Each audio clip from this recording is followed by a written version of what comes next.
you, and there is a task force that's been working actively, and so they really have all the key components that are necessary there, and hopefully we're going to see that tide turn.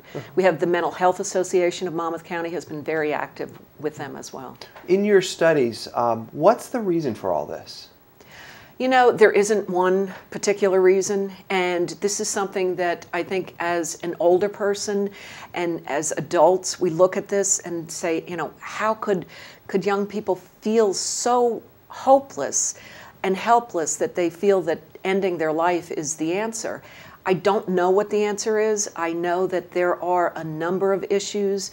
You know, when you look at the number of avenues that young people can be taunted and perhaps made to feel bad about themselves if someone has a little bit of a low, you know, self-esteem.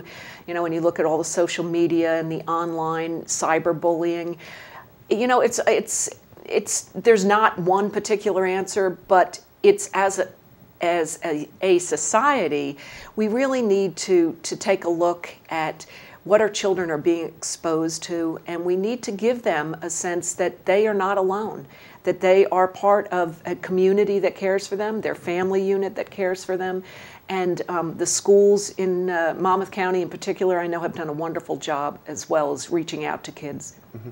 As we finish up the year, what are some of the things you're working on in the legislature? Well, you know, we're back in session, soon to hopefully tackle some of the tougher issues. We're still looking at property tax reform. That is something, we did get teacher tenure passed, and that's something that will add to the number of initiatives that we're looking at to really make a difference to get New Jersey back to being affordable again. Mm-hmm. Do you believe the legislature is waiting to see who the next president is going to be before they make any major decisions on health care, for example? Well, I know for a fact that the Healthcare Exchange Act, actually the New Jersey version, was just passed in the Assembly and the Senate. It's going to the governor, and I know that the governor has stated that he wants to wait and see until after the election. I think we actually have, New Jersey has the deadline of November 16th before that we have to make a decision. That's one particular issue. And then our next voting session is not until early December, so it will be after the election. Assemblywoman, thank you so much for being here, and thank you for watching. We'll be back right after this.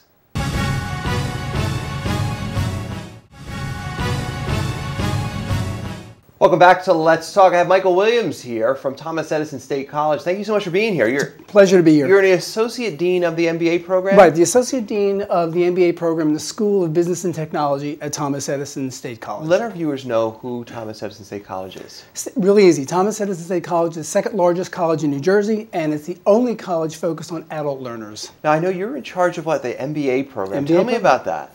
It's an exciting time at Thomas Edison State College, specifically in the School of Business concerning the MBA program. This is a little bit different than most people are used to. It's a perfect time for this type of MBA where it focuses on, to sort of frame this for you, the world is changing relentlessly. There's a lot going on. In that, students of all ages are out in the market and professions are changing so rapidly. We need to be in a position to deliver quality graduate business education to an adult-centric environment. What that means is adults in the workplace, frankly, who can get their education delivered online.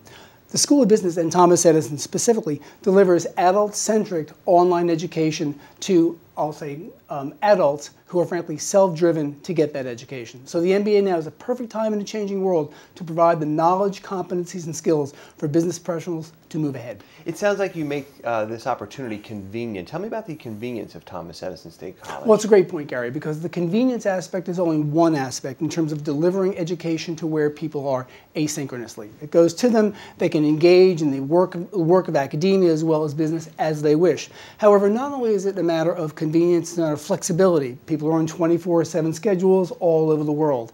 Also, there's the idea of the kind of education. The mentors, if you will, the teachers who are actually delivering the education to the student, these are practicing professionals. And one of the key aspects is this is a practitioner-driven environment. By practitioner-driven, meaning we want people to take this level of graduate education and be able to apply it tomorrow on the job, the next day. That's very different than a theoretical environment. So this integration of theory informing practice and practice informing theory is a very different learning adult model for adult professionals to move forward. Now, since you're bringing forth the MBA program, tell me the different components and what's involved. Great question. Again, this MBA is a little bit different from some of the other ones. This has really 5 components in that there's a core of MBA topics, which are standard to most MBA programs. You can get an MBA in general management, and that sort of speaks for itself. However, the specializations are where it really gets fun. The first specialization is in data analysis or data analytics. Data analytics relates to an emerging high-demand profession called big data. And big data, without getting too involved, is multiple streams of data that come in about everything, for example, that we do. From purchases to dating to whatever we do out there, these multiple streams of data enable people to make data-informed, actionable decisions. That's one specialization. The second area of specialization is marketing. Marketing, as we know it, frankly, has also changed, like the world has changed. So traditional marketing theories and concepts and practices are articulated. At the same point, what about marketing analytics? What about social media, the digitization of these things? So marketing in a new world, a 21st century environment is part of it. That's a second specialization. What other specialties are there? The third specialization is an area of study in finance. Finance as we know it, the good tools you need to be able to enable companies to make informed financial decisions, somewhat standard, at the same point using an online environment in which to develop and deliver that information. And the last is healthcare management. And we know healthcare management in all the news reports, and especially in this year's presidential election, is a major component of policy. We look to develop engaged as well as informed adult administrators for things like healthcare management of facilities, for making policy, for getting involved in Washington, D.C., for getting involved in local state politics with the idea of focusing healthcare, what you need to know from a business perspective as well as a policy and law perspective. So dynamic, you put these 4 areas of specialization, data analytics, healthcare management, marketing and finance, on top of the solid MBA core curriculum, you've really got a powerhouse of a program. So tell me how the process works and how long it takes to do. Well, this is accelerated in the sense that you can do this in 18 months. The terms, the semesters if you will, are 8 weeks. And in that, we enter folks a couple of times a year into the program. We attempt to have them move in cohorts, but depending on, frankly, where people are, that may be a more elastic kind of process.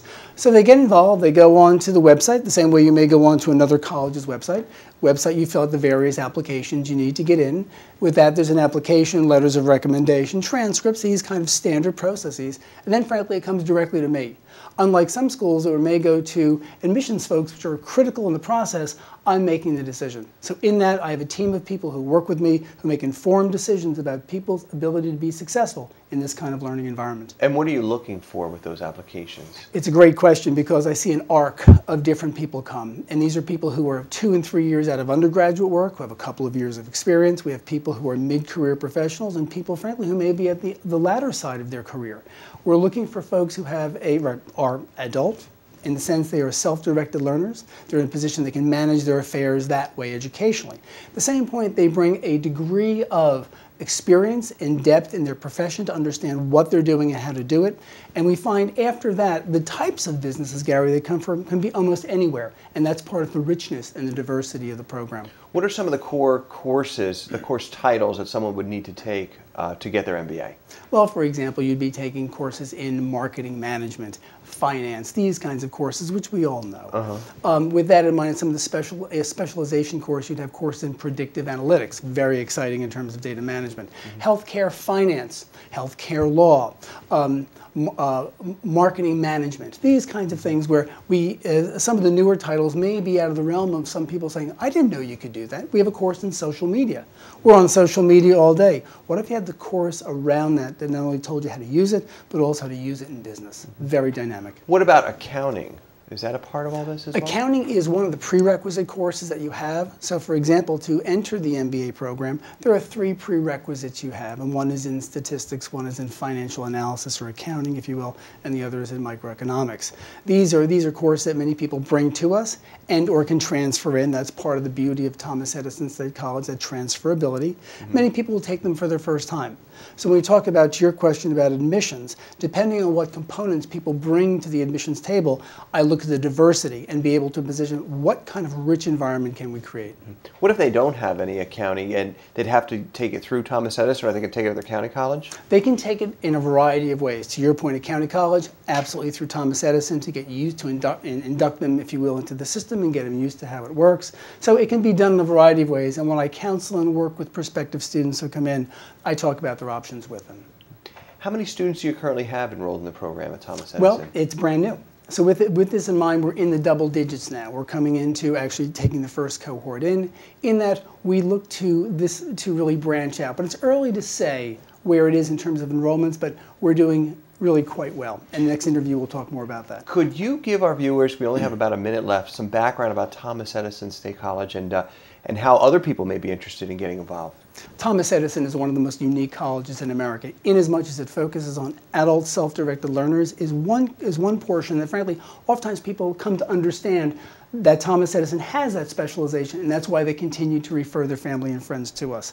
Specifically in the MBA program, this is a program developed by people who understand the significance of what it's like to go back in mid-career for many people and get a degree. In that, the convenience, to your point, of having been delivered online in an online environment, the kind of self-discipline it takes to actually be successful in that, the kind of learners and also mentor relationships we develop are paramount to the success of both the college and our learners. It's a very unique environment. Well, Dr. Williams, thank you so much for being here. We're actually running out of time, but hopefully we'll have you back again soon. It's a pleasure and a privilege. And thank you for watching. We'll be back right after this.